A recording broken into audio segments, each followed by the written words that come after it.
who loves women and always had. That's who I am. I'm a romantic.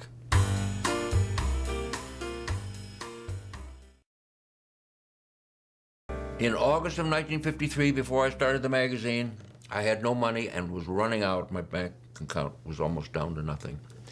And I finally got up enough nerve to go and visit my home and ask my dad whether or not he would loan me some money or invest in the magazine.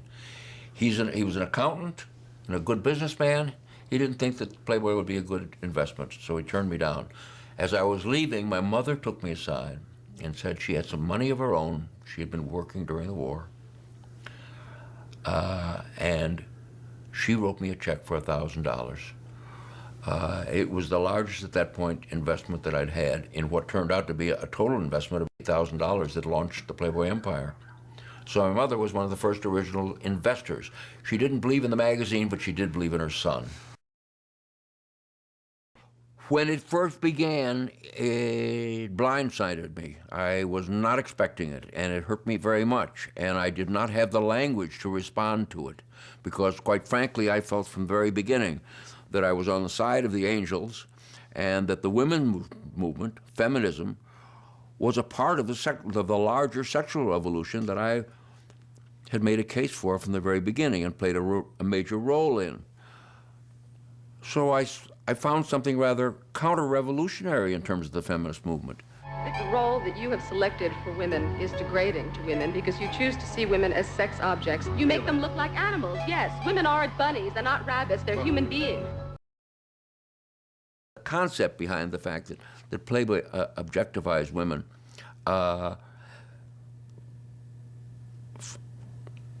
avoids the recognition of the fact that women are sexual objects. If women weren't sexual objects, there wouldn't be another generation. That's who we are. The time for me and for the company was the 1980s.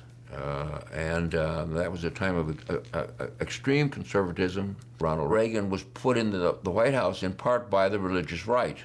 A lot of anti-Playboy feelings. Part of it was the feminist movement, part of it was the religious right, part of it was supported by the government and the Mies Commission.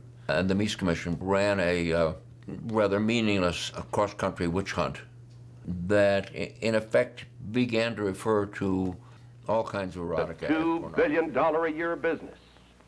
But through this salacious material, these abnormalities are corrupting the minds and the hearts of our children. Perversion. We lost our gaming licenses in England and then in Atlantic City. And that was a tremendous impact on Playboy, because at that point, the gaming was the major part of what Playboy was all about. My daughter, who had been working for the company for some years, came to me and said, the morale is really low in Chicago. And I was already thinking about getting rid of the people that had been running the company when we lost the licenses, because I didn't think they'd handle it very well. And my daughter asked me whether or not she could take the job on. And I love my daughter. And I said yes, and I have never regretted it.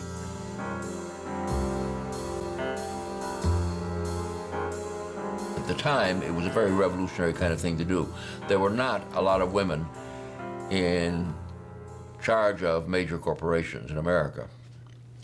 And for a woman to become the head of a company that in some quarters was considered the last bastion of male chauvinism was really quite remarkable. The magazine has always been more than just a magazine. It's a lifestyle book. And with all of the other sexual content and sexual images around the world, there is no other brand. No other brand. After Playboy, what is the next biggest brand? I mean, there really isn't another one. It's kind of like Disney. The good writing. They don't see the groundbreaking articles and interviews. And in the first years of the magazine, it was really about the celebration of life and the style of life and the recognition that we're only here for a very short time and we really ought to embrace life in a celebratory kind of way. But the other half of what I'm all about is that social conscience. And While we're having that party, we also have to think about the people that are less well off than we are. So that's the other half of what Playboy is all about. The 1980s was a very difficult time. It was also a difficult time for me personally. I was in a couple of not good relationships, and I think the combination of all those factors at one point produced such stress that in 1985 I actually had a stroke. As a result of that, I think that I got married in 1988, and I think there's a direct causal connection. I think that I had ridden the waves, and I think I was tired. I was seeking a safe harbor, and I think that's what the marriage was all about. So that I think that I simply escaped from the battleground. When I came out of that marriage, rather emotionally beat up and bruised, I discovered to my surprise that a whole world and a whole new generation had grown up and was waiting for me to come out and play. Reborn, the bunnies have returned, and Playboy and my life are more successful now than ever before. Feminists get it wrong? Of course they got it wrong. I don't think there's any doubt about it. The nice thing is I lived long enough to see a whole new generation of women grow up who now love Playboy and love the bunny and have made The Girls Next Door one of the most popular shows on cable television.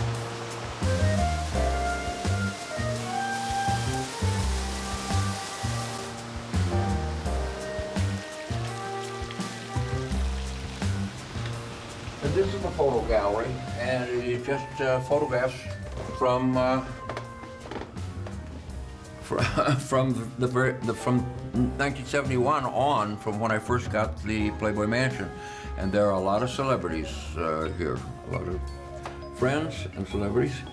Here's Barbie with Groucho Marx. 5 girlfriends in my bathtub. All the girlfriends after my marriage, all of my girlfriends, and all told, there've been about 30 of them, are all blonde. All of them. So that's your blonde period, like my blonde period. And pink period. It goes directly back to childhood. It goes directly back to Jean Harlow and the Busby Berkeley and all those beautiful blondes from the 1930s. Back to childhood, back to my youth, back to the dream. It is the connection to my childhood that keeps me young